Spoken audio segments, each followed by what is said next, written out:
Shabbat Shalom. It's a gift to be back with you all. Always a gift to be with this wonderful clergy team and your magnificent new cantor, Cantor Smolash, and these beautiful musicians. It's not like this everywhere, just so you know. I'm sure you know, but just in case you don't.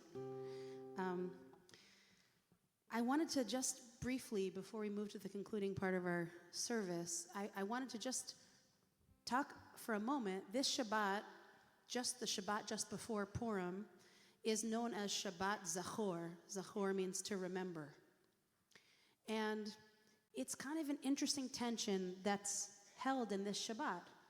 Basically, in the portion, the reason it's called Shabbat Zachor is there are lines that say that you should remember Amalek who, attacked the Jews as they were just leaving, vulnerable, coming out of slavery into freedom, and attacked the weak ones from behind, sort of this symbol of ultimate evil and wanting annihilation for the Jews.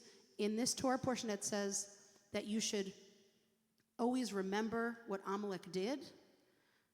And then it says in the next sentence, so much that we blot out his name. So we should remember so much that we forget.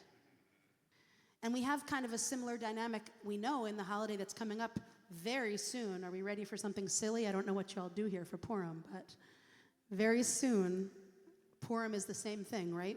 On the one hand, we are telling our story the way that we tell it every year, and it's very important for us to tell that story so that we remember, and that's the source of why we sort of blot out the name of Haman, right? Every time we hear Haman, supposed to be a descendant of Amalek, we make all this noise. Now, on the one hand, we're blotting it out, but on the other hand, we're kind of holding very tight to this idea of the evil that Haman represents, because we put a lot of emphasis on it. And I think that this paradox, the things that we hold, one in one hand and one in the other, is such an essentially Jewish quality. People think of Purim as one of the most joyous holidays that we have, right? And we dress up, and it's almost marketed these days as a holiday for children. And also it's somehow simultaneously the story of like a genocidal maniac trying to wipe out our people, but also we should be like drunk and happy and dressed up.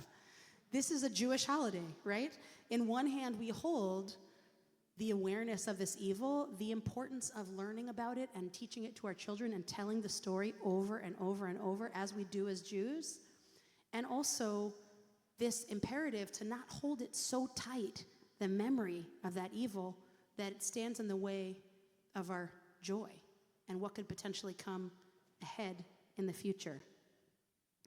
We hold the honey and the bee sting. That's that line from Naomi Shemer, right? The idea that in sort of every Jewish moment, we have this awareness of what it took for us to be here, all of us standing in this room, praying together as free people, and also an awareness of our responsibility and how heavy that can be, and also an awareness that we deserve to have joy as well. So I'd like to offer a piece that I think stands as a balancing point to this Shabbat Zachor, the Shabbat where we remember that evil and we remember it so much that hopefully it goes away, by emphasizing what we as Jews speak about as our prophetic tradition, right? Part of being a Jew is imagining something really beautiful and better than this world that we really have never seen, right? We're praying we say Oseh Shalom so many times a day. Bring the peace down from up there down here. We've never seen it before, but we really believe if we keep saying it, it'll come.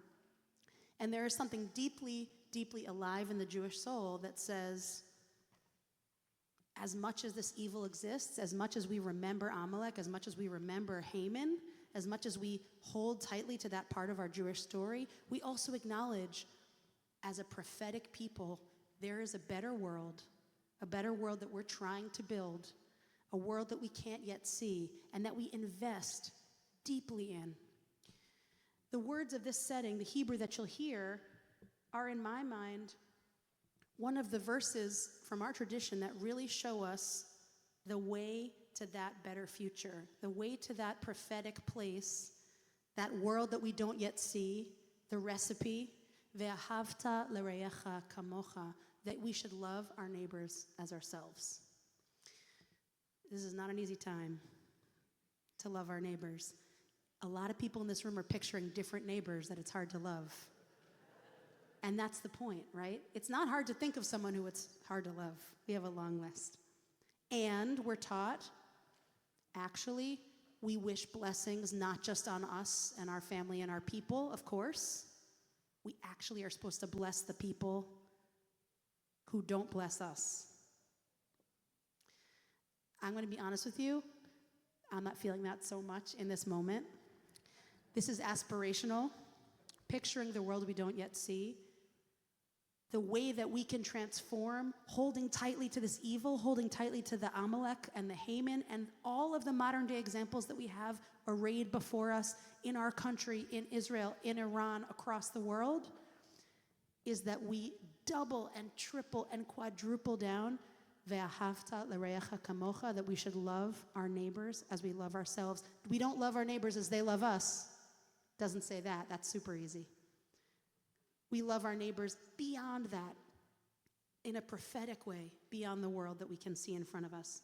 So you'll hear in this setting that Hebrew, ve'ahavta l'reyecha kamocha, and then you'll hear in the verses sort of counterfactual imaginings of how the world could be like if we were able to do that. This piece is called If We Loved Like That.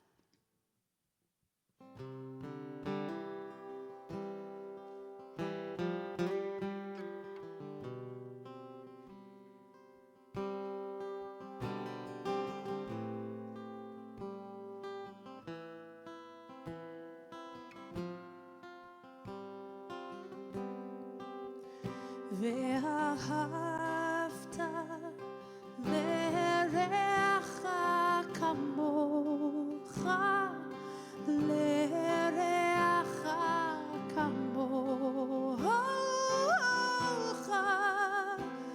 kamocha. Ve'ahavta l'reyecha kamocha, l'reyecha kamocha, kamocha. How would the world look? How might our days be lighter? How could your heart feel? How might the lens get wider if we loved like that?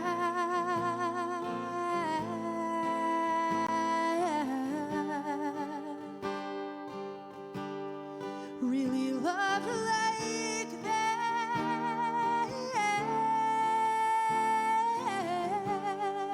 Ve'ahavta l'reyecha kamocha. Try with me. Ve'ahavta l'reyecha kamocha, l'reyecha kamocha, kamocha. Ve'ahavta l'reyecha kamocha, l'reyecha kamocha, kamocha. Who could be saved? How might the world be softer? Who could your heart heal? What is the gift you'd offer if we loved like that?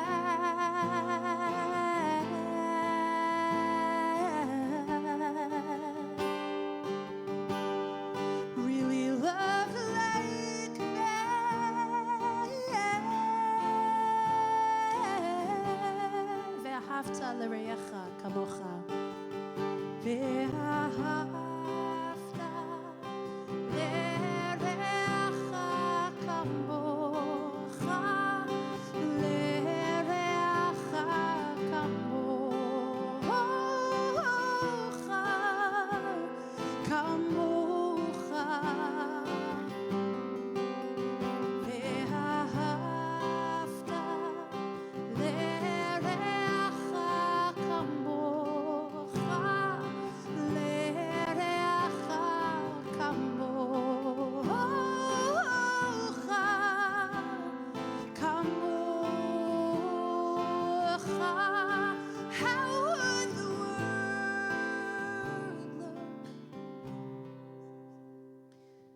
This Shabbat Zachor, may we have the wisdom to remember and the wisdom to not remember so hard that we can't feel what is possible. Shabbat Shalom.